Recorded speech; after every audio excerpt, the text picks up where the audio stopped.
नमस्कार दोस्तों, मेरा नाम है देवेंद्र शर्मा और आप देख रहे हैं स्टॉक मार्केट की वो सीरीज जहां मैं रोज आपके लिए निफ्टी 50 की स्टीक प्रेडिक्शन और पूरी एनालिसिस लेकर आता हूं।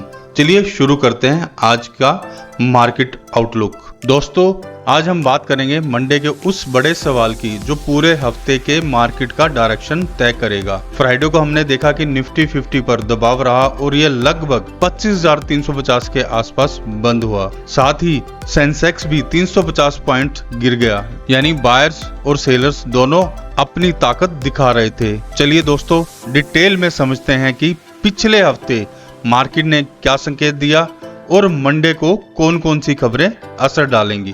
तो दोस्तों चलिए अब फ्राइडे के मार्केट का पूरा हाल देखते हैं, क्योंकि मंडे का प्रेडिक्शन समझने के लिए पिछले दिन जानना बहुत जरूरी है। निफ्टी 50 ने इंट्राडे में हाई बनाया, लेकिन आखिर में दबाव में आकर लगभग 25,350 के आसपास बंद हुआ। इसका साफ मतलब है 3 दिन की रैली के बाद सेलर्स ने अपना दबदबा दिखाना शुरू कर दिया। सिर्फ निफ्टी ही नहीं, सेंसेक्स भी करीब 350 पॉइंट फिसल गया, यानी फ्राइडे को बायर्स उतने एग्रेसिव नहीं थे जितने पहले 3 दिन तक थे। इन्वेस्टर ने 3 दिन की रैली के बाद प्रॉफिट बुकिंग शुरू कर दी। मार्केट ने एक नेचुरल पॉज लिया और रेंज बाउंड हो गया, मतलब फ्राइडे को रैली रुक गई और एक छोटा ब्रेक लग गया। तो दोस्तों, फ्राइडे का साफ मैसेज यह है कि बायर्स और सेलर्स दोनों एक्टिव हैं। मार्केट ऊपर भी जा सकता है और नीचे भी खींच सकता है। अब असली सवाल है मंडे को कौन जीतेगा, बायर्स या सेलर्स। तो दोस्तों, अब जरा सेक्टर वाइज परफॉर्मेंस पर नजर डालते हैं, क्योंकि मार्केट का असली हाल सेक्टर ही दिखाते हैं कि पैसा कहां जा रहा है और कहां से निकल रहा है। आईटी सेक्टर, सबसे पहले आईटी सेक्टर।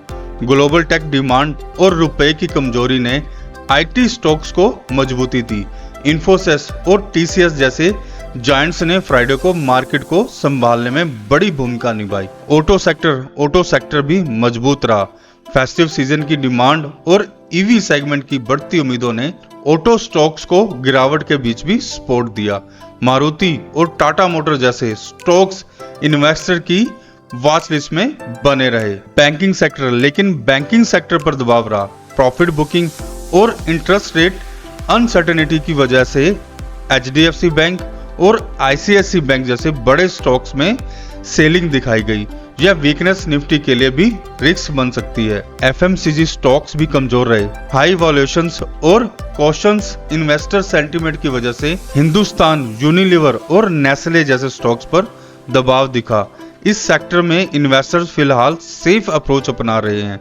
तो दोस्तों, साफ है कि आईटी और ऑटो सेक्टर मार्केट को ऊपर खींच रहे हैं, जबकि बैंकिंग और एफएमसीजी सेक्टर अभी कमजोर है। अब मंडे को देखना यह होगा कि स्ट्रॉन्ग स्टॉक सेक्टर्स का दबदबा रहता है या वीक सेक्टर मार्केट को नीचे खींच लेते हैं। तो दोस्तों, सेक्टर्स का हाल तो आपने देख लिया, लेकिन असली सवाल यह है कि मंडे को मार्केट को ड्राइव करने वाली खबर कौन सी होगी। आइए उन पर नजर डालते हैं। सबसे पहले बड़ी खबर अडानी ग्रुप से। सेबी ने रेगुलेटरी प्रेशर कम किया है, जिससे इन्वेस्टर का भरोसा अडानी स्टॉक्स और ब्रॉडर इंडाइसेस पर वापस आ सकता है। सबसे पहले बड़ी खबर अडानी ग्रुप से। सेबी ने रेगुलेटरी प्रेशर कम किया है, जिससे इन्वेस्टर्स का भरोसा अडानी स्टॉक्स और ब्रॉडर इंडाइसेस पर वापस आ सकता है। मतलब मंडे को अडानी शेयर्स में एक्शन दिख सकता है और इसका सीधा असर पूरे मार्केट पर पड़ेगा। दूसरी बड़ी खबर ग्लोबल मार्केट से। यूएस फेड से उम्मीद है कि 0.25% का रेट कट हो सकता है। अगर ऐसा हुआ तो ग्लोबल लिक्विडिटी बढ़ेगी और इंडिया जैसे इमर्जिंग मार्केट में फॉरेन इन्वेस्टर का पैसा ज्यादा आ सकता है, यानी मंडे को ग्लोबल कोर्स का असर साफ दिखेगा। तीसरा फैक्टर है रूपी की कमजोरी। कमजोर रुपया इंपोर्ट्स को महंगा बना देता है, लेकिन एक्सपोर्ट जैसे आईटी और फार्मा कंपनीज का फायदा होता है, क्योंकि अर्निंग ज्यादा मिलती है। तो मंडे को आईटी और फार्मा स्टॉक स्ट्रॉन्ग रह सकते हैं। और चौथा सबसे अहम फैक्टर है डोमेस्टिक सिप इनफ्लोज। हर महीने लाखों रिटेल इन्वेस्टर एसआईपी के जरिए पैसा डाल रहे हैं। इससे मार्केट को कॉशन मिलता है और गिरावट ज्यादा नहीं होती। यानी मंडे को भले ही फॉरेन इन्वेस्टर्स बेचें, लेकिन डोमेस्टिक शिप फ्लो मार्केट को संभाल सकता है। तो दोस्तों इन चारों फैक्टर को मिलाकर देखें तो मंडे को सिग्नल्स मिक्स्ड हैं। अडानी और फेड रेट कट उम्मीदें पॉजिटिव हैं, लेकिन रूपी वीकनेस और प्रॉफिट बुकिंग रिस्क थोड़ा नेगेटिव सिग्नल देते हैं। तो मंडे का खेल होगा पूरी तरह से न्यूज और लेवल्स पर। अब दोस्तों आते हैं सबसे इंपॉर्टेंट हिस्से पर, निफ्टी 50 का टेक्निकल एनालिसिस। यहीं से मंडे के लिए पूरा गेम सेट होगा। चलिए लेवल्स पर नजर डालते हैं। सबसे पहले सपोर्ट लेवल्स।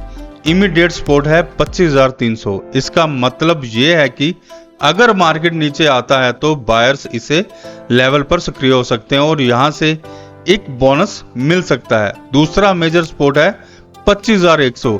यहाँ एक स्ट्रॉन्ग डिमांड जोन है। अगर 25,300 टूट भी जाए तो 25,100 पर बायर फिर से एक्टिव हो जाएंगे और मार्केट को संभाल सकते हैं। अब रेजिस्टेंस लेवल पर ध्यान दीजिए। पहला हर्डल है 25,400। फ्राइडे को मार्केट यहीं स्ट्रगल कर रहा था। अगर मंडे को निफ्टी 25,400 के ऊपर सस्टेन करता है तो एक बुलिश ब्रेकआउट होगा। अगला बड़ा टारगेट है 25,600, 25,800। अगर 25,400 भी टूट गया तो निफ्टी के लिए 25,700 और 25,800 तक का रास्ता साफ हो जाएगा। तो दोस्तों मंडे का पूरा खेल इसी जोन में डिसाइड होगा, 25,300 से 25,400। बायर्स तभी जीतेंगे जब 25,400 के ऊपर स्ट्रेंथ दिखे। सेलर्स तभी हावी होंगे जब 25,300 के नीचे क्लोजिंग आए। इसलिए ट्रेडर्स के लिए यही सबसे बड़ा बैटल ग्राउंड है। तो सिंपल स्ट्रेटजी ये है, ब्रेकआउट या ब्रेकडाउन के बाद ही एंट्री लें। बीच में ट्रेड करोगे तो फंस सकते हो। मार्केट का पूरा डायरेक्शन इसी जोन पे तय होगा। दोस्तों अब बात करते हैं निफ्टी के दो बड़े साथी, बैंक निफ्टी और सेंसेक्स की। याद रखिए निफ्टी तभी टिकता है जब बैंक निफ्टी और सेंसेक्स उसका साथ दें। बैंक निफ्टी का इमीडिएट सपोर्ट है 52,800।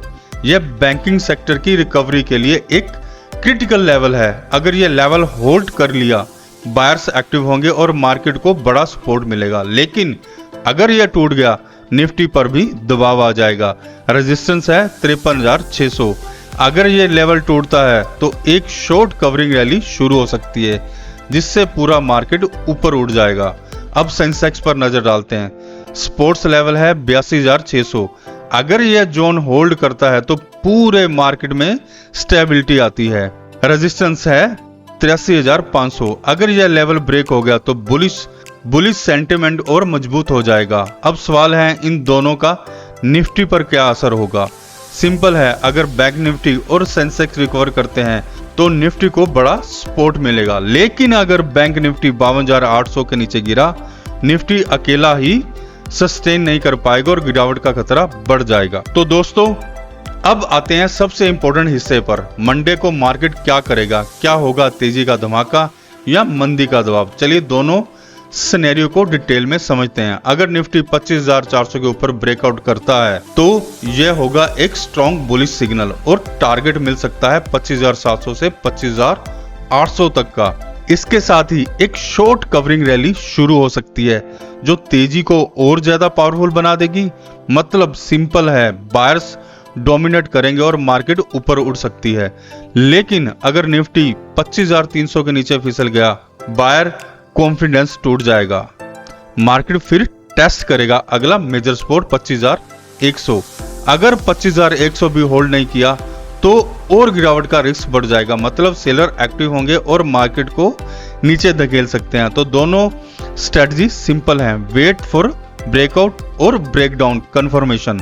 बीच में घुस वर्क मत करो और सबसे जरूरी रिस्क मैनेजमेंट हमेशा याद रखो। तो दोस्तों अब बात करते हैं मंडे के लिए उन 4 दमदार स्टॉक्स की जिन पर पूरे मार्केट की नजर रहेगी। अगर आप इंट्राडे या स्विंग ट्रेडर हैं तो ये स्टॉक आपके रडार पर जरूरी होने चाहिए। सबसे पहला नाम आता है रिलायंस इंडस्ट्री। रिलायंस हमेशा मार्केट मूवर रहा है, खासकर इसका O2C बिजनेस और रिटेल न्यूज फ्लो मार्केट को हिलाकर रखता है। खासकर इसका O2C बिजनेस और रिटेल न्यूज फ्लो मार्केट को हिलाकर रखता है। मंडे को रिलायंस में कोई भी बड़ी खबर आई, पूरा निफ्टी उसका असर महसूस करेगा। दूसरा स्टॉक है इन्फोसिस। आईटी सेक्टर का ये लीडर अभी फायदा उठा रहा है रूपी की कमजोरी और ग्लोबल टेक डिमांड से। डॉलर में रेवेन्यू और रूपी की वीकनेस का मतलब है ज्यादा मुनाफा। तो मंडे को इन्फोसिस और बाकी आईटी स्टॉक्स में अच्छा मोमेंटम देखने को मिल सकता है। अब आते हैं सबसे ज्यादा चर्चा वाले स्टॉक पर। अडानी इंटरप्राइजेज सेबी से रेगुलेटरी राहत मिलने के बाद अडानी स्टॉक्स में इन्वेस्टर्स का भरोसा लौट सकता है। मंडे को अडानी ग्रुप में बड़ा एक्शन देखने को मिल सकता है और ये पूरे मार्केट का सेंटिमेंट भी बदल सकता है। चौथा स्टॉक है एचडीएफसी बैंक। दोस्तों, एचडीएफसी बैंक की रिकवरी सिर्फ इस बैंक के लिए नहीं बल्कि पूरी बैंक निफ्टी को सपोर्ट देता है। अगर एचडीएफसी बैंक में बाइंग आती है तो मंडे को पूरा बैंकिंग सेक्टर और निफ्टी दोनों को मजबूती मिलेगी। तो दोस्तों, ये हैं 4 स्टॉक्स जिन पर मंडे को आपकी नजर रहनी चाहिए: रिलायंस, इन्फोसिस, अडानी इंटरप्राइजेज और एचडीएफसी बैंक। अब मैं आपसे पूछता हूं, आपके हिसाब से इनमें से कौन सा स्टॉक देगा सबसे बड़ा मूव? कमेंट में लिखिए और अपनी राय शेयर जरूर कीजिए। दोस्तों, मेरे इस चैनल को ज्यादा से ज्यादा शेयर, सब्सक्राइब और लाइक करिए। थैंक्स दोस्तों।